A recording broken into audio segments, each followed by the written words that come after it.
tudo bem com vocês?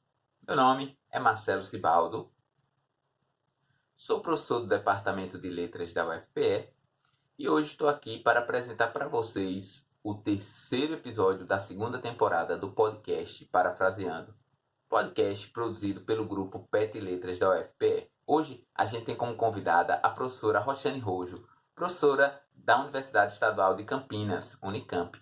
A professora Roxane Rojo vai trazer para a gente uma discussão muito legal sobre multiletramentos. Você sabe o que é multiletramentos?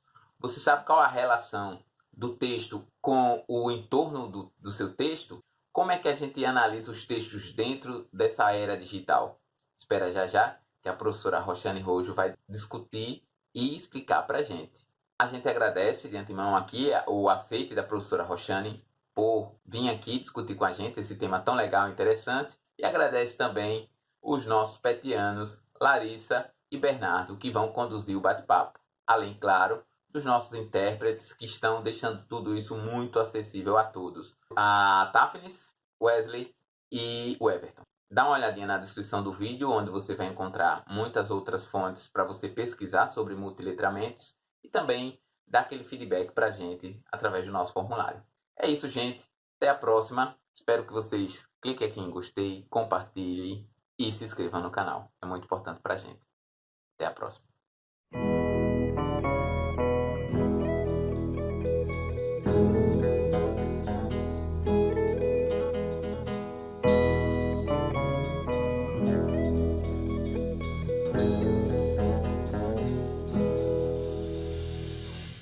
Oi, gente, tudo bem com vocês? Eu sou o Bernardo Souza, estudante de Letras em Inglês pela UFPE. Eu sou Larissa, estudante de Letras Espanhol da UFPE. Sejam muito bem-vindos, bem-vindas e bem-vindes ao mais novo episódio do nosso podcast Parafraseando. Hoje nós estamos aqui com a professora doutora Roxane Rojo, a quem agradecemos o aceite do nosso convite, em nome de toda a equipe PET Letras e do nosso tutor, o professor doutor Marcelo Cibaldo. Eu é que agradeço, é um prazer estar aqui com vocês e com todos os seus ouvintes. A professora Roxane possui graduação em Letras Neolatinas, Português, Francês, Língua e Literatura pela Universidade Presbiteriana Mackenzie, mestrado e doutorado em Linguística Aplicada ao Ensino de Línguas pela Pontífica Universidade Católica de São Paulo. Ela fez estágio de pós-doutorado em Didática de Língua Materna na Faculté de Psychologie et Sciences de l'Éducation, na Universidade de Geneve. Atualmente, ela é professora associada livre-docente do Departamento de Linguística Aplicada da Universidade Estadual de Campinas e pesquisadora 1C do Conselho Nacional de Desenvolvimento Científico e Tecnológico. Hoje nós estamos aqui para discutir o tema multiletramentos e, mais uma vez, professora, muito bem-vinda ao nosso podcast e pelo aceite do nosso convite. Muito obrigada. Então, multiletramento, esse é um conceito bastante visto quando a gente entra na faculdade de letras. E para iniciar essa nossa discussão, a gente gostaria de compreender melhor sobre o que são, né, os letramentos e os multiletramentos. E de que forma esses conceitos estão relacionados entre si. A senhora poderia explicar um pouquinho para a gente? Posso sim, e vou começar um passinho para trás, né? Com o conceito de alfabetismo, que muita gente confunde com letramento, né? Então, vou começar com uma fala da Magda Soares, né? Que é junto com a Angela Kleiman, no conceito de letramento, eu diria que são as principais produções no Brasil, né?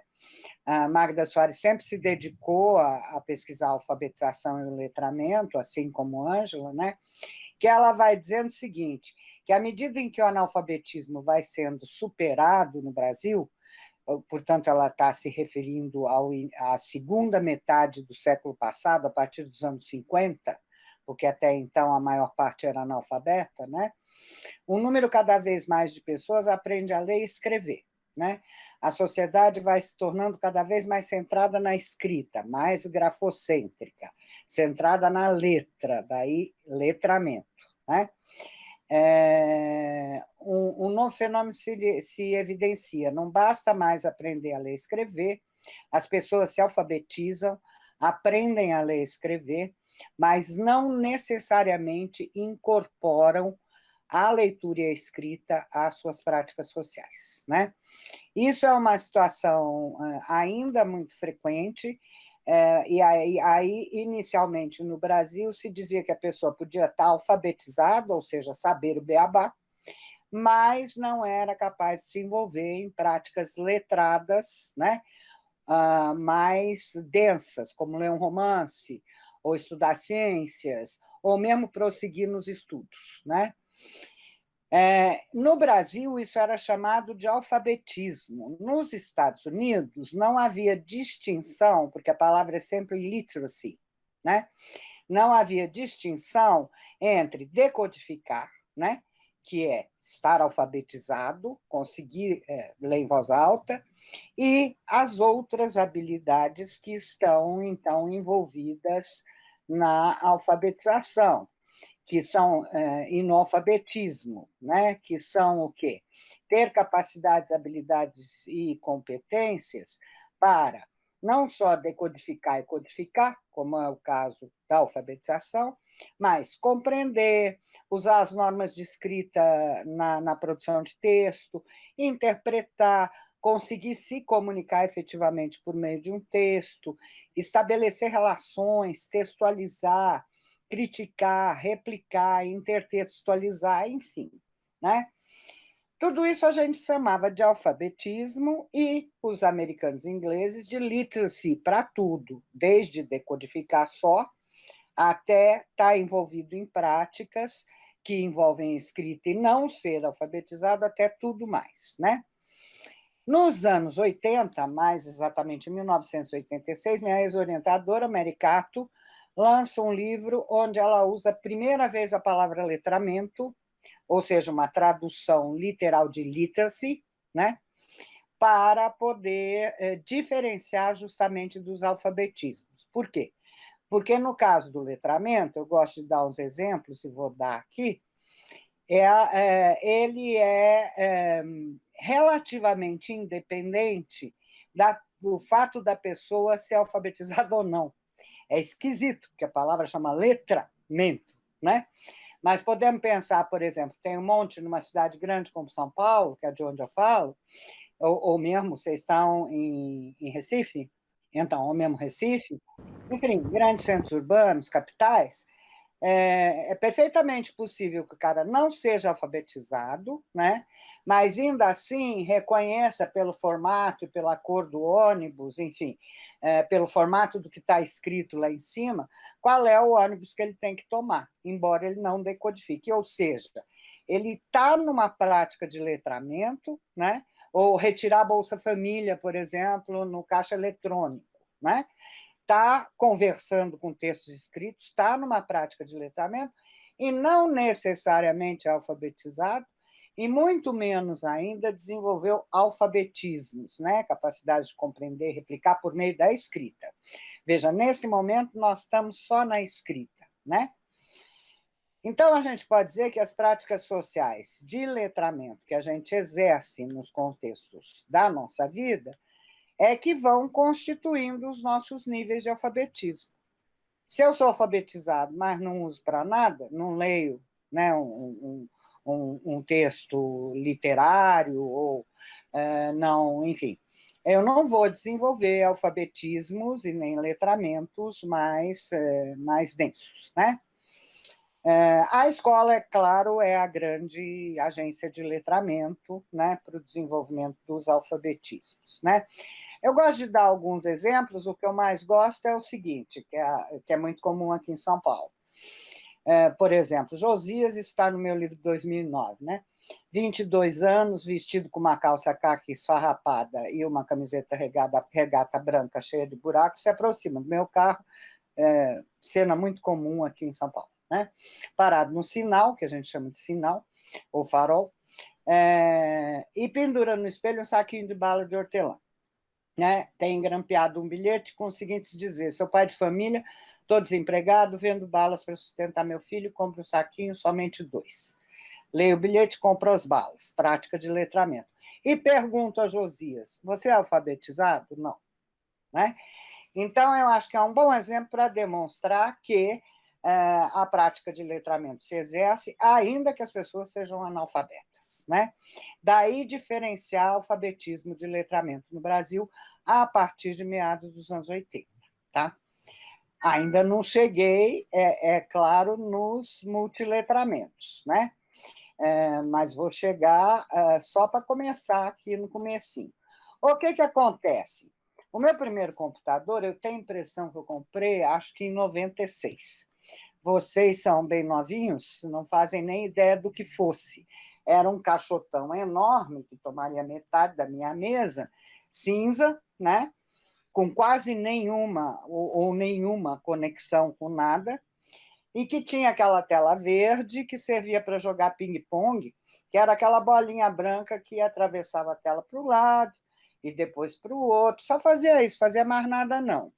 Para vocês fazerem uma ideia, para a gente ter um e-mail naquela época, era preciso ajoelhar no milho para a FAPESP, entrar na fila da FAPESP, os e-mails eram administrados pela FAPESP, porque era entendido como o quê? Uma máquina para as universidades e para o Exército, né? Para o controle militar e para as universidades, né? Então, a gente entrava na fila, conseguia um e-mail, mas não era nada disso que a gente está acostumado hoje, né? E não tinha tanta conexão, aliás, não tinha conexão nenhuma inicialmente e tal, né? Agora, o que tem essa máquina que as outras não têm? Né? O impresso, o jornal impresso antigamente e tal, que a maioria delas nem existe mais fisicamente, talvez só o livro ainda exista fisicamente, né? Ela tem que ela é digital, ou seja, ela fala uma linguagem de números. Para ela é tudo um zero, numa certa ordem na programação, e se esse 10 vai aparecer na tela como um ponto de uma escrita ou como um ponto de uma imagem, ela está pouco se lixando, tá certo?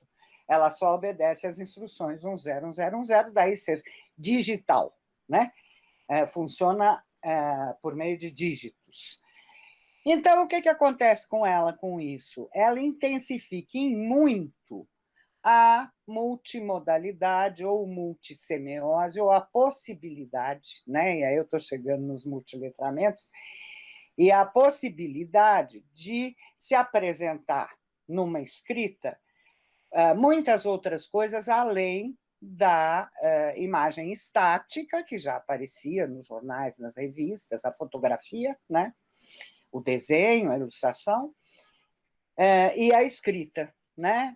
Além disso, eu posso agregar, que nem nós estamos fazendo agora, fala, eu posso agregar música, eu posso agregar imagem em movimento, eu posso agregar uma série de outras linguagens, de outras semioses, né?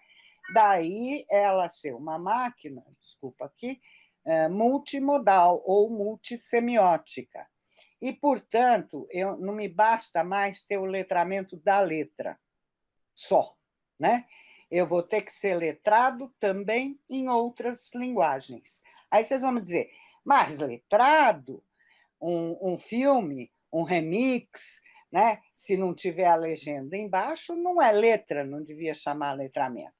Não é bem assim, né? Porque para aquele filme ser realizado, precisou ter roteiro escrito, precisou ter, para ele ser divulgado, precisa ter sinopse, resenha, etc. Então, é sim uma prática letrada, né? Tem script para poder fazer alguma coisa no cinema, por exemplo, para os atores, enfim, né? Então, multiletramentos, né? Quer dizer o quê? Aquele que é letrado e capaz de ler e produzir textos em muitas linguagens, em multilinguagens, em multissemioses, né? Então, resumindo e terminando a longa resposta, são práticas letradas que fazem uso de diferentes mídias e, consequentemente, de diferentes linguagens, porque cada mídia define a linguagem que é possível usar nela, né? incluindo aquelas que circulam nas mais variadas culturas presentes na sala de aula, para além da cultura valorizada. Quer dizer, a internet não tem um filtro como a escola tem, o impresso tem, de só publicar e colocar em circulação as coisas valorizadas, a alta cultura, né? A internet não tem isso. Então, ela é multiletrada também do ponto de vista cultural. Eu posso acessar qualquer coisa de qualquer nicho cultural, né? Enquanto que a escola tendia a valorizar somente a cultura valorizada, de alta cultura. Então, é multiletramento de dois pontos de vista. Do ponto de vista das linguagens, que são múltiplas, imagem, movimento, imagem estática, música, fala, escrita, etc. E do ponto de vista das culturas, né? Alta cultura, cultura marginal, todas elas circulam na internet e nessas produções que circulam, né? Essa definição é de dois autores que participavam de um grupo que a gente chama de Grupo de Nova Londres, porque se reuniu na cidade de Nova Londres, nos Estados Unidos, em 96, portanto, já fim do século passado, né, para discutir essas coisas, o que a internet mudava, o que o computador mudava, que são chamados Mary Galantis e Bill Cope, né, essa definição de práticas letradas que fazem uso de diferentes linguagens, né. Então, professora, dando continuidade, a gente sabe que o universo digital ele está sendo introduzido muito mais cedo na vida de uma criança do que se compararmos a 10 anos. Dessa forma, essas crianças passam a entrar em contato com outras culturas, outras línguas e até mesmo pessoas muito antes de ingressarem na escola.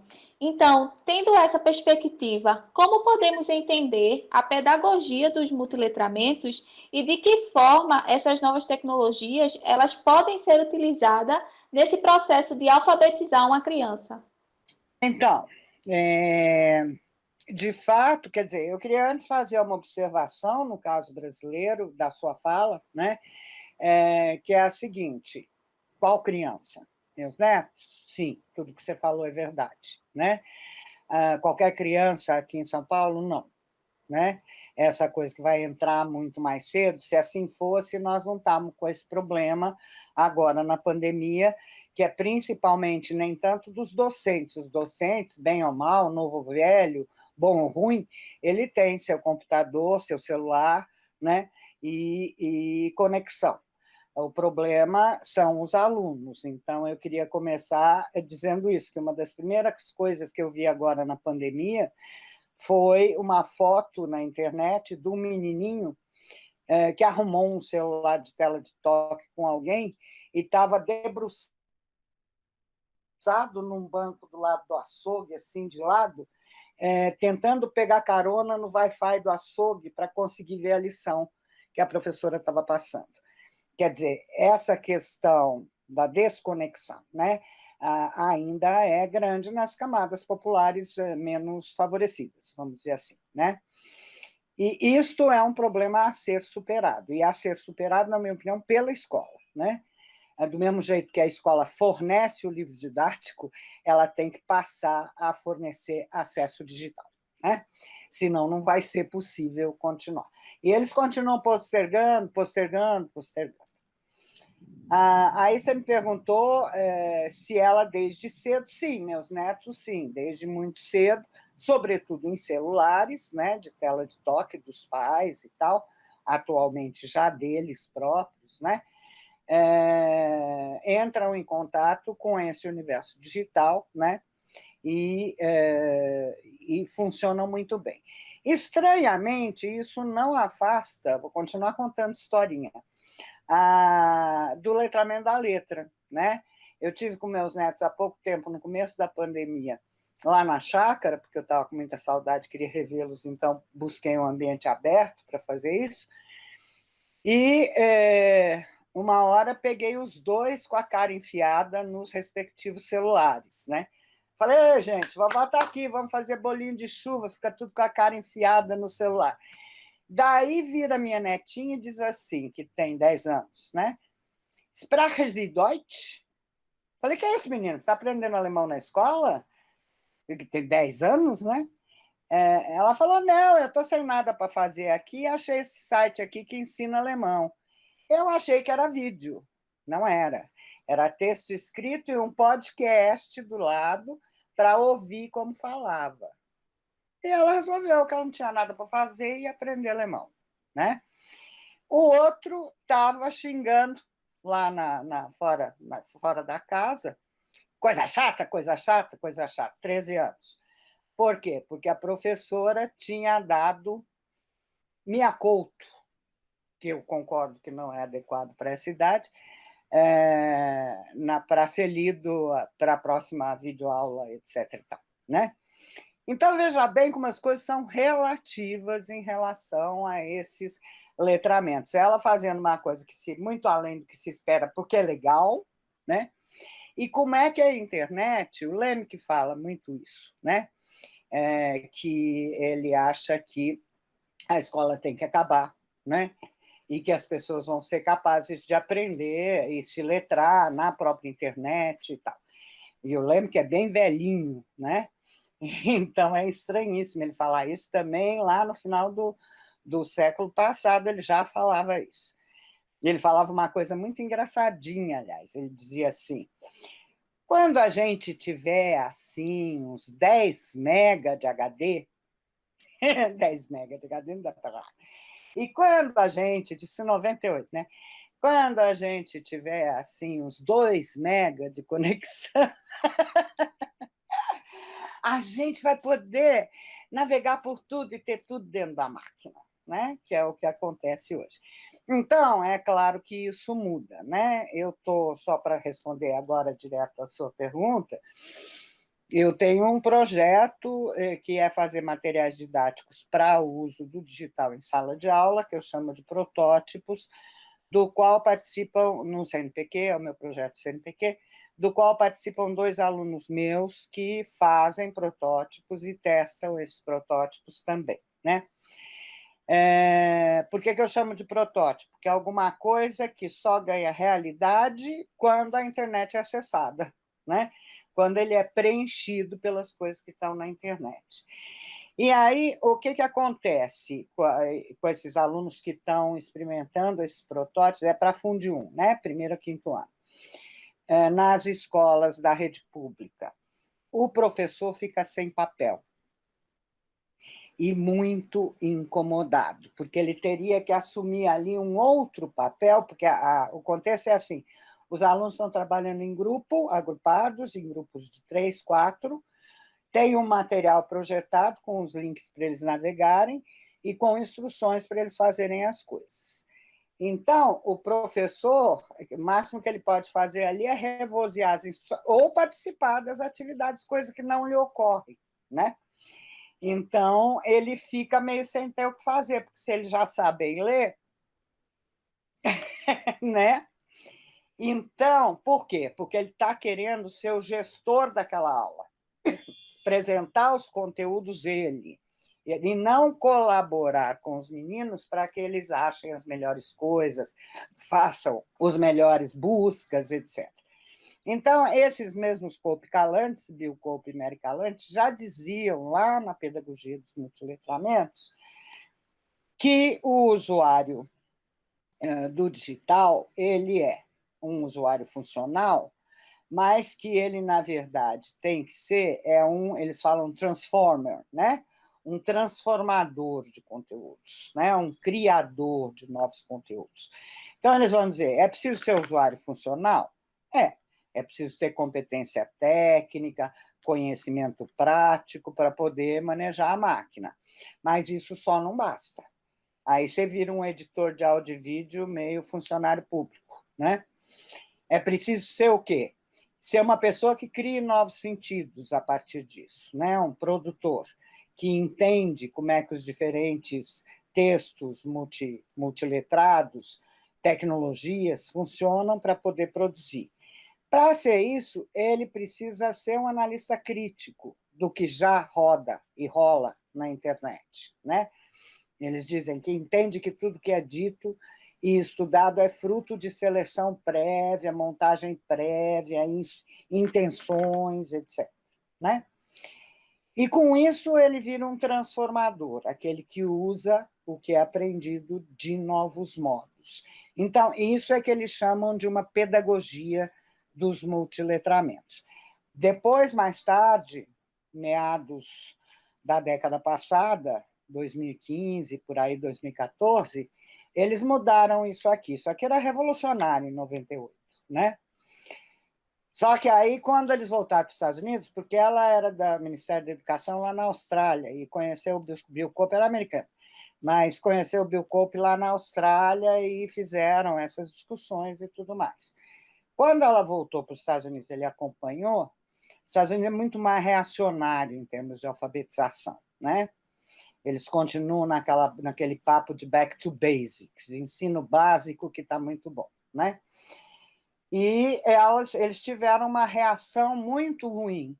Então, nos textos posteriores a 2010, mais ou menos, eles já não falam mais nessa pedagogia dos multiletramentos. Eles falam em compreender, produzir, enfim, o que a gente falava trocentos anos atrás, né? É uma perda, é uma tristeza, mas uai, né? Eu continuo adotando essas coisas de 96, porque eu acho que é assim que rola. Agora, o que está acontecendo quando a gente está testando os protótipos com os meninos que têm essa pedagogia? O professor está se sentindo muito sem papel, ele não consegue achar um lugar adequado dentro dessa dinâmica, né? E aí acaba atuando o meu aluno, que está na sala de aula junto, muito mais do que o professor, porque ele não consegue se deslocar de lugar, daquele que não é o lugar do maestro, né? Do mestre, que apresenta a coisa, divide em pedacinho e tal. Vira uma bagunça, né? E aí ele se perde um pouco com aquela bagunça que os meninos fazem, né? Acho que é isso. Não sei se eu te respondi exatamente. Eu achei muito interessante isso que a senhora comentou sobre o papel do professor e eu, enfim, queria replicar e fazer uma pergunta que está meio fora do script, mas qual seria, no caso, qual seria a sua hipótese sobre o novo papel do professor dentro de uma pedagogia desses multiletramentos? Onde se encaixaria, no caso, o professor? Será que ele sumiria, enfim, que ele não seria preciso, ou a senhora acha que seria necessário ainda assim um professor? Não, acho que o professor nunca é dispensável, né, em tempo algum, né? Esse negócio de autoinstrução, dos MOOCs, curso livre que você faz sozinho, tudo bem que o material didático, por vezes, toma o lugar do professor ou bota palavras na boca do professor, né? Mas não necessariamente precisa ser assim. Eu acho que não, ele nunca é dispensável, porque só ele pode avaliar, né? Os alunos, ver o que vai ser introduzido depois, modificar as propostas. Eu não acho que o professor deveria ser ou é um leitor de livro didático e tradutor disso para os alunos, ou de protótipo, ou de seja lá o que for. O que acontece é que essa dinâmica, em primeiro lugar, ninguém consegue fazer uma coisa multiletrada no computador com 45 minutos de aula, né? Por exemplo, aqui, até você dar boot no computador, acabou a aula, tá? Esse computador velho que tem lá na escola. Então, não dá, né? Também não dá, eu acho, em laboratórios. A ideia é que tenha pelo menos um computador conectado com bastante Wi-Fi na sala de aula para o professor, né? E que os meninos possam ter, seja tablet, celular, computadorzinho, o que quiser, pelo menos um para cada 5, né? Para poder trabalhar agrupado. Agora, o que muda aqui, de fato, é o papel do professor, né? Porque a ideia é que eles trabalhem colaborativamente entre eles, navegando, né? Usando as coisas da internet, e que o professor seja um gestor deste aprendizado, que ele observe essas conversas em grupo, veja até onde eles estão chegando, estimule, né, quando não está indo muito além. Enfim, ele acaba sendo quase o papel que um diretor de teatro tem no ensaio da peça, e não o diretor que um padre tem ao falar o sermão, tá? Eu acho que essa é que é a grande diferença. Ele tem que conseguir trabalhar colaborativamente, fazendo os meninos avançarem na zona proximal do desenvolvimento, né? Com perguntas adequadas, ideias, né? Mais do que transmitir conhecimento. Aí vocês vão me perguntar, mas mesmo na alfabetização? Mesmo na alfabetização. A gente está experimentando esses protótipos no primeiro ano. Coisa mais bonitinha, que aí eles sentaram, cada 3, a gente faz no laboratório de informática, né? Cada 3 numa máquina. A primeira coisa que de um grupo lá falou, e aí o professor, se eu fosse o professor, eu tinha aproveitado na hora, né? É assim, ah lá, menina, ah lá, vem cá, olha aqui, olha aqui. Não é nada que nem ela está falando lá na sala de aula, porque de manhã eles têm aula regular. Lá na sala. Não é nada A, B, C, D. É nada. É ó, Q, essa aqui não sei, E, R, T, essa aqui não sei. Ou seja, o teclado. A Finlândia já percebeu isso há mais de 10 anos atrás e tirou a escrita manual do currículo, né? Ou seja, nós estamos produzindo coisas numa máquina de letras, numa máquina alfabetizante. Não preciso mais ensinar a escrever à mão, ninguém mais escreve à mão.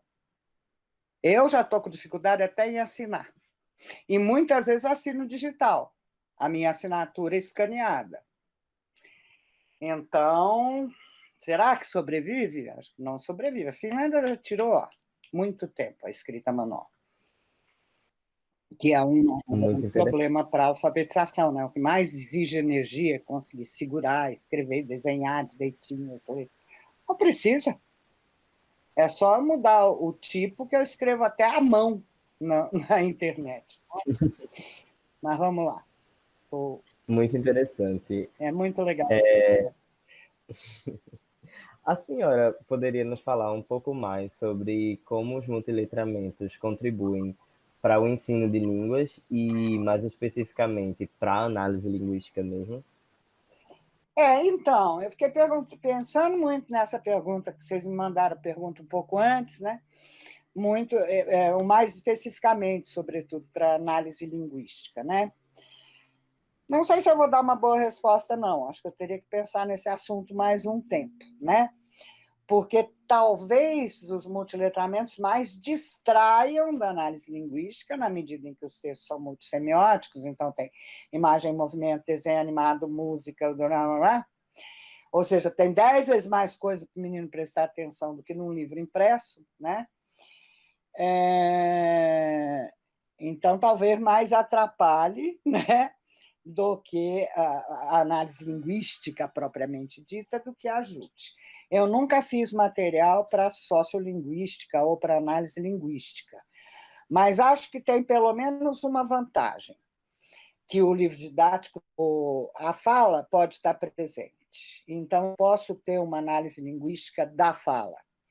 Então, portanto, já de saída, né, a sociolinguística fica muito favorecida e a percepção da língua, não como uma uniformidade de língua padrão, norma culta, né, que seria aqui algo entre São Paulo e Rio de Janeiro, né, e o resto está fora, né, dessa língua padrão, norma culta. Ele poderia ver muitas variedades linguísticas, comparar, fazer uma análise linguística das variedades regionais e sociais, né, bem diferenciadas. Acho que, se for para multiletramento, se não letramento só, também a forma como as outras linguagens se integram ou não se integram nos escritos, né? Por exemplo, quando eu fiz meu último livro, eu tive muita dificuldade, porque a única coisa que pode se integrar no impresso é a imagem estática, a fotografia ou a ilustração, né? O desenho. As outras coisas, música, tal, e o livro era sobre justamente multissemiose, né? Não dá para integrar, né? E eu ficava muito irritada com aquilo, eu atrasei muito tempo, inclusive, a entrega para o editor, porque eu queria que a pessoa visse o vídeo, ouvisse a música. Eu estou falando de música, como é que eu vou botar partitura só para ela? Ela não lê música, né? Bom, Até que um dia a sala de aula estava reclamando isso, a sala de aula do primeiro ano de letras, portanto, os meninos de 17, 18 anos, né?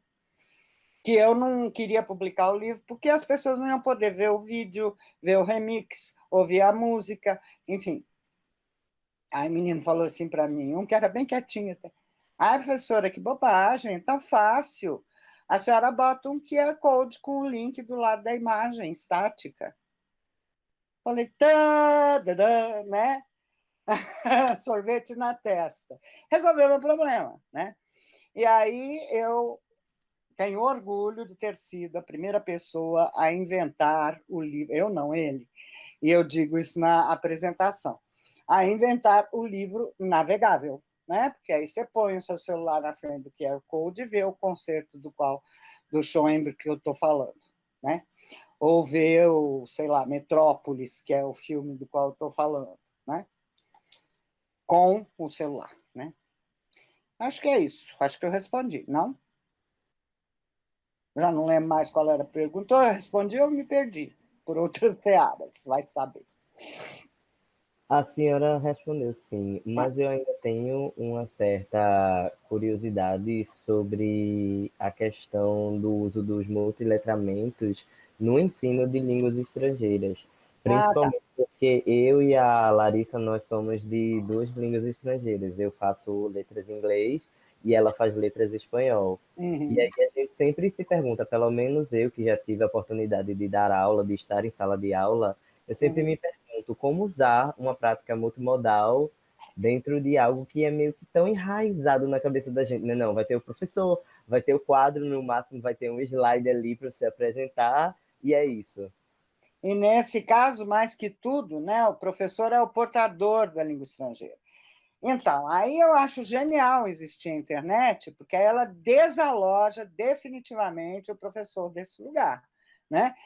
Porque, e outra, ela vai permitir que vocês mostrem, trabalhem e discutam porque que tem uma variante, uma variedade privilegiada do inglês, do francês e tal, mas como a língua de verdade na rua, né, todo dia, ela é muito diferente dessa variedade padrão, seja do inglês, seja do francês, do alemão, né, preconizada pelo ensino de língua estrangeira, né? Por quê? Porque você pode mostrar qualquer fala de qualquer região, mostrar as variedades, mostrar uma fala pública, que aí vai ser língua padrão, mostrar uma fala de extensa entre adolescentes, que aí a gente nem, por mais que fale a língua, nem vai entender nada, né? Porque aí tem gíria, tem um monte de coisa que a gente nem sempre está formado para entender, enfim. Eu acho que no caso da língua estrangeira, exatamente porque ela pode reproduzir outras coisas que não o padrão, e o livro não pode, o professor não faz, né? Ela vai poder ter uma visão bem mais flexível de língua, né? Não admitir a translíngua, por exemplo, né? Que é uma coisa que como é que fala entre si um russo e um indiano dentro de uma cozinha de um restaurante de um pub inglês, né?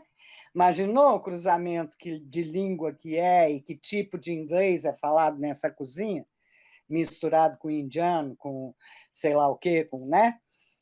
Então, eu acho que tudo isso torna-se analisável, pode naturalizar uma visão do falante em língua estrangeira não tão exigente, vai falar inglês da Inglaterra ou vai falar inglês dos Estados Unidos? Não, vai falar o inglês que é possível falar no Brasil, né? Vai ter sotaque? Vai ter sotaque. É possível que algum americano em inglês olhe feio? Sim. E aí? Qual é que é? Vai falar bem português aqui quando vier para cá? Não, vai falar português de Portugal, né? Então, eu acho que isso coloca essa coisa da língua pura, da língua bem falada, não sei o quê, e talvez facilite para a nossa população, né, que está mais interessada em ver o que rola na série televisiva que ele está seguindo, né, que provavelmente não vai ser o inglês padrão da Sua Majestade, né? Então, eu acho que isso ajuda em vez de atrapalhar, né? E talvez ajude a familiarizar mais com a língua, né? Ver vídeos na internet e tal. Eu tenho um aluno que ele publica comigo, publicou esse livro de 2019 comigo, o Eduardo Moura, que ele ele pesquisa remix, sobretudo, né? AMV, mais exatamente, que é um tipo específico de remix que trabalha com desenho animado japonês, né? E ele tem um rapaz do Brasil, né? Que ele tem um artigo sobre isso, inclusive, que é o Shinzo, que não é japonês, apesar de se chamar Shinzo, né? Uma gente das classes populares e tal, e que faz uns remixes bem legais, e que ele fala, olha, eu comecei a conversar com os povos da comunidade fã, né? Com o povo da comunidade fã que eu pertenço, de AMV. Em inglês, claro que é um falso inglês, e hoje em dia estou conversando até em russo. Eu boto lá o tradutor e copio a palavra com a escrita, cirílico, né? E jogo lá. E os caras me entendem, boto inglês embaixo. E os caras me entendem, quer dizer, não é uma superação na direção do plurilinguismo, do multilinguismo? Então, né?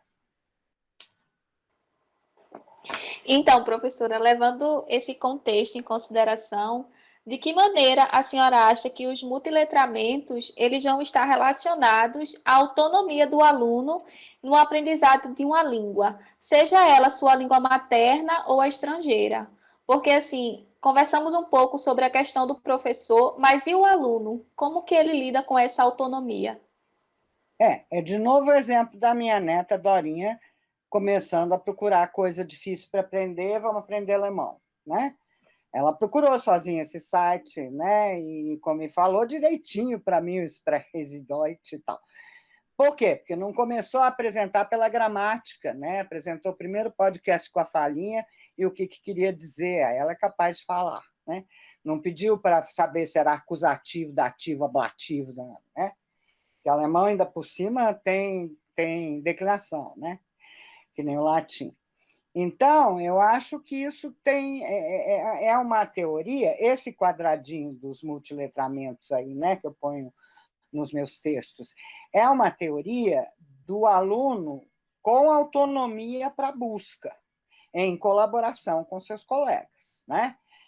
Então, quando eu falo em analista crítico, transformador, criador de sentido, usuário funcional, eu estou vendo esse usuário da internet como alguém autônomo, agente, com agência, que vai se mexer. Na sala de aula, eu estou vendo isso acontecer agrupado, porque é preciso interlocução para compreender as coisas e tal. Isso desloca, como eu já disse, o lugar do professor. Mas eu acho que a aprendizagem tem sim que ser colaborativa e o professor tem que encontrar um novo lugar para essa colaboração, que, na minha opinião, é parecido com o do maestro de orquestra, né? É aquele que põe todo mundo para trabalhar no mesmo objetivo comum, no mesmo ritmo, embora cada um toca trombone, outro violino, outro bumbo, não tem importância, né? Vamos combinar essas atividades, que não é a prática que o professor está acostumado. O professor está acostumado a uma prática, ainda que seja dialogada, que é dispor o conhecimento, falar sobre o conhecimento. E aqui tudo muda, né? Então, eu acho que a formação dos professores também teria que mudar nessa direção, né? Na universidade, nas formações iniciais, né? Certo.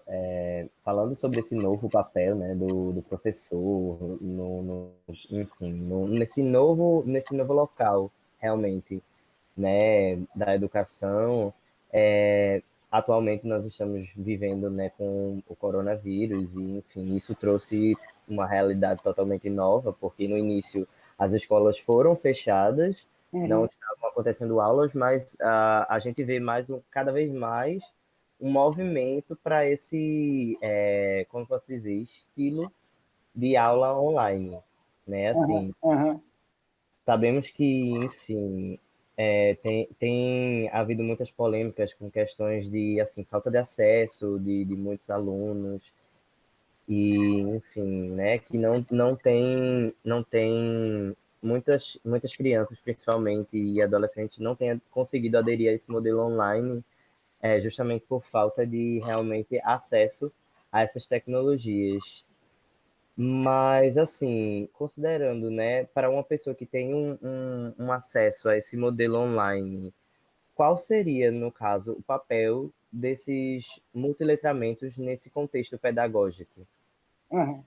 Eu acho que eles ganham mais papel ainda, mas eu vou fazer um pequeno parênteses antes de entrar direto na sua pergunta final, qual seria o papel nesse modelo pedagógico. Eu acho, particularmente, que a gente não vai sair igual entrou, a gente, quando eu falo a gente, é a escola, né? Desta pandemia, tá? Comecei com essa imagem do menininho pegando carona do Wi-Fi do açougue, né? Sei que as dificuldades são imensas, tanto para ter material, minha pesquisa vai nessa direção, material para o professor, né?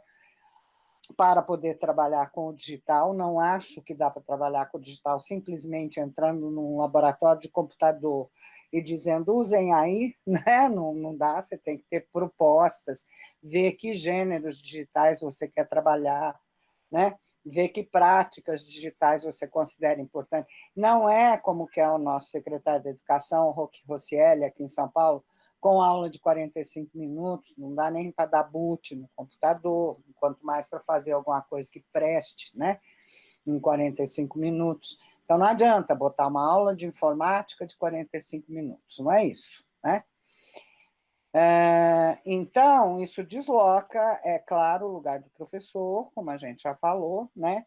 E é preciso que ele tenha materiais. É preciso que os meninos e as escolas estejam equipadas. E aí eu vou dizer o seguinte, as pessoas podem achar escandaloso, mas eu vou dizer.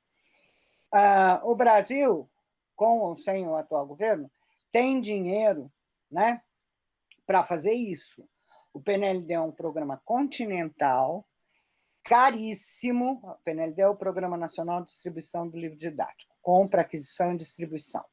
É um programa caríssimo, talvez um dos programas mais caros da área da educação, não por causa do livro em si, porque os livreiros, como vendem em quantidade, né, fazem a preço de banana, então não é o impresso em si que é caro, o que é caro é o transporte.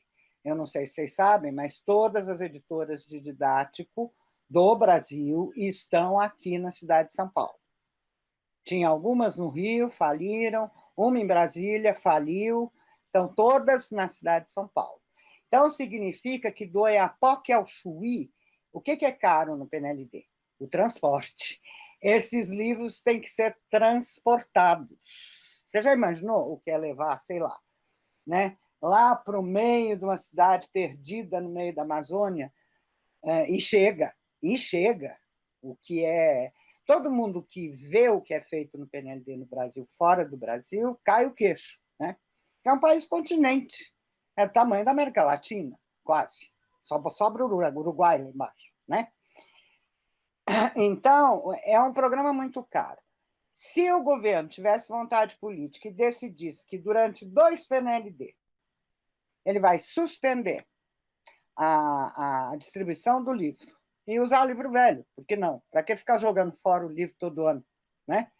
Usar livro velho durante 2 anos. E nesses 2 anos vai dar dinheiro para as escolas ter conexão onde for possível ter conexão. Tem que pensar isso também. Tem lugar que não é, tem lugar que nem que queira, tem lugar que tem que ser direto do satélite, que, portanto, é muito mais caro, enfim. Mas vai investir dinheiro em conexão e em equipar com máquina, sai no mesmo preço, digo a vocês, porque o transporte é caríssimo dos livros, né? 2, 3 PNLD, PNLD sim, PNLD não. O problema estaria, se não resolvido, bem minimizado. Então, eu sempre digo, é falta de vontade política. Na minha opinião, é falta de vontade ou de adesão, né, política a uma ideia como essa. Mas eu acho um absurdo, por exemplo, conexão. O que mais reclama é ninguém tem conexão, as escolas não têm conexão, os hospitais não têm conexão. Né? Então, me explica por que a concessão à Vivo Telefônica, que é espanhola, né? É uma multinacional, foi dada de graça para eu ficar pagando Wi-Fi para ela a vida inteira e todos nós. O Brasil não pediu nenhuma contrapartida para entregar a essas operadoras, que são todas estrangeiras, a nossa conexão eletrônica. Por que não podia? Não podia ter pedido uma contrapartida? Quero todas as minhas escolas, todos os meus hospitais conectados com 100 mega. E aí vocês podem entrar no mercado. Para eles, obviamente, ainda é lucro, não? Sim ou não? Sim. Então, pois é, tudo assim. Ah, quer levar o abacaxi? Leva. Quer levar o cacau? Leva. Quer levar o Wi-Fi? Leva. Brasil é assim, né? Então, pode ir levando, está aberto para quem quiser vir aqui pegar. Não é não? É o boi, é não sei o quê. É isso. Eu não sei se eu respondi, eu acho que eu respondi, né? Sim, faltou mais a questão, no caso, do papel dos multiletramentos nesse contexto pedagógico, nesse contexto online desse modelo. Então, mais do que nunca, porque essa é a máquina capaz, né, de mostrar a imagem em movimento. Nenhuma outra máquina é capaz. A televisão. Mas a televisão é de um para muitos, eu não posso interagir. A única máquina interativa capaz de me mostrar a imagem em movimento, áudio, tudo junto na mesma máquina. Como ela é a máquina, ela que provocou essa mudança, né, inclusive conceitual, para os multiletramentos, é a multimodalidade ou multissemiose, ela é o ambiente natural para isso acontecer, desde que as pessoas estejam conectadas e disponham de uma máquina razoávelzinha, seja ela celular, seja ela iPad, tablet, seja ela computador, laptop, né? Então, tem um certo investimento nessa logística, mas é o espaço privilegiado, né? Então, por quê? Porque é privilegiado? Porque ela é naturalmente multimodal e multissemiótica. Então, é o espaço de se trabalhar os multiletramentos mesmo, né? Ela que traz essa necessidade, aliás, né? Hoje em dia, se eu for editor, eu vou ter que contratar um editor de áudio e vídeo para trabalhar para mim, né? Nem que seja por um período para fazer alguma coisa. Então, quer dizer, é formar para o trabalho também, né? Professora, eu fiquei aqui pensando de que forma os cursos de licenciaturas eles podem trabalhar essa questão dos multiletramentos com o professor. Assim, na sua opinião, de que Na, forma isso forma, poderia ser feito? na formação inicial, né? Você Isso, na pode... formação inicial do professor. No caso da Unicamp, a gente tem uma disciplina do primeiro ano, acho, aliás, é a primeira disciplina que eles têm, no primeiro semestre do primeiro ano, quando entram, que é de letramento, né? A primeira disciplina que eles têm é letramento, e eu dava metade do curso letramento, a outra metade multiletramento, porque o letramento atual é multiletramento. Então, eles já entram em contato primeiro com isso. A segunda disciplina, eu dava essas duas na graduação, que eu gostava, era leitura escrita.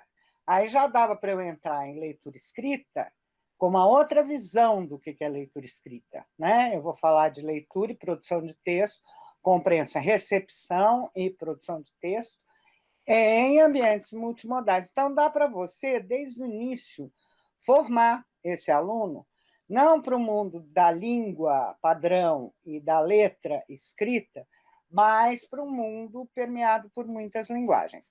Claro que, em paralelo a isso, eles vão ter fonética, fonologia, gramática, enfim, essas coisas todas, que é o departamento de linguística que dá. Estou falando das disciplinas do departamento de linguística aplicada. Ano passado e retrasado, agora eu já estou aposentada, né? Ano passado e retrasado, eles fizeram, parece, uma mudança curricular que incorporou ainda mais disciplinas voltadas para a tecnologia ao longo dos 4 anos. Eu, pessoalmente, no currículo anterior, voltava a isso quando eu dava uma disciplina que antecede estágio e que continua existindo. Antes dele ir para o estágio, ele faz essa disciplina, que se chama preparação e revisão de material didático. né? Que é para ele estar pronto para o estágio. Chamava, agora deve ter mudado de nome. Mas o que a gente fazia aí? Montava materiais didáticos em grupo para o estágio que ele estava pretendendo fazer, para ele já chegar munido de alguma coisa lá quando ele fosse para o estágio. E fazia num laboratório chiquetésimo que tem lá, que foi o pessoal de gramática gerativa que montou, com os baita macão, sabe aqueles macão de telão, né? Então, a gente montava os materiais que iam ser usados lá, maior sonho de consumo, né? E aí eles saíam com esse material, às vezes usavam no estágio, às vezes não. Essa disciplina também continua e parece que foi reforçada por outras ao longo de todo o percurso, né? Então, eu acho que não é nada impossível, é só sair da tradição que talvez as federais tenham mais. A gente tem sempre que lembrar que, diferente, inclusive, da USP, a Unicamp é a estadual júnior aqui em São Paulo, né? Ela apareceu muito depois, então ela tem agilidade para quebrar tradições, até porque ela não tem muitas tradições, né? Então, para se modernizar mais rápido. A USP não tem, por exemplo, muitas dessas coisas no currículo, só como eletiva ou como uma opção e tal, né? Mas que dá para fazer, dá. Começa botando uma disciplina aqui, outra ali e tal, e aí quando vê, foi, né? Nossa, professora, que massa! Eu e Bernardo estamos aqui maravilhados, porque na nossa federal ainda não temos essas disciplinas na graduação. Mas letramento tem. Não, também não. Nem letramento? Eu acredito que tenha para letras língua portuguesa, Ah, isso. mas língua estrangeira não Ah, temos tá. Eu estou ainda. pensando sempre em língua portuguesa. Estava falando de língua portuguesa. Nós nem temos lá língua estrangeira. Você acredita que a Unicamp não tem língua estrangeira, nem inglês, nem francês, nem nada? Caramba. Só língua portuguesa. Só letras, língua portuguesa.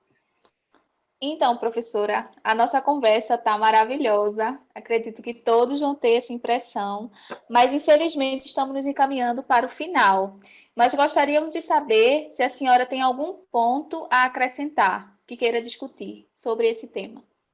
Não, só a minha felicidade de que esse tema esteja sendo ao longo da pandemia, acho que não é à toa, porque a pandemia também incita esse tema, né? O uso do computador, a escola à distância, tudo mais incita, né? Chama o tema. Mas a minha alegria de ver que, apesar da pandemia, que ninguém fica alegre com a pandemia, isso provocou uma reflexão na educação sobre a distância e, portanto, o digital, né? Discussão para a qual a gente pode contribuir, né? E talvez essa enfatizar, sublinhar a ideia de protótipo para o letramento, o multiletramento digital, né? Por quê? Porque eu acho que é uma maneira que incorpora quase obrigatoriamente esta ferramenta de escrita, e não qualquer outra, às práticas de sala de aula, né? Como já disse, não acho impossível se equipar e se conectar às salas de aula, basta resolver tirar o dinheiro do PNLD daqui por 2 anos e botar ali que se resolve, né? Então, acho que passa da hora da gente fazer isso, né? 2020 já foi um quinto do nosso século XXI, é isso? Daqui a pouco já acabou, né? Então, passa da hora. Mas eu agradeço muito a participação, foi muito gostoso conversar com vocês e espero que o podcast seja útil aos ouvintes posteriores, tá bom? Certo. Mais uma vez, nós agradecemos em nome da equipe do PET Letras pelo seu aceite e, enfim, pela sua participação aqui. Também no nome da pessoa do nosso tutor, o professor doutor Marcelo Cibaldo. Sim. E, enfim, esse foi mais um episódio da série de podcasts do nosso canal Parafraseando.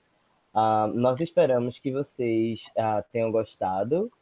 Agradecemos muito a participação até aqui e como também da nossa incrível convidada. E, enfim, a gente espera vocês no próximo episódio. E só lembrando que caso vocês estejam vendo o podcast através do YouTube, Não se esqueçam de deixar o like e se inscrever no nosso canal. Compartilhem também o nosso podcast com os seus amigos, com as pessoas do seu curso e continue nos acompanhando, porque tem muito conteúdo massa vindo por aí. Até a próxima! Forte língua.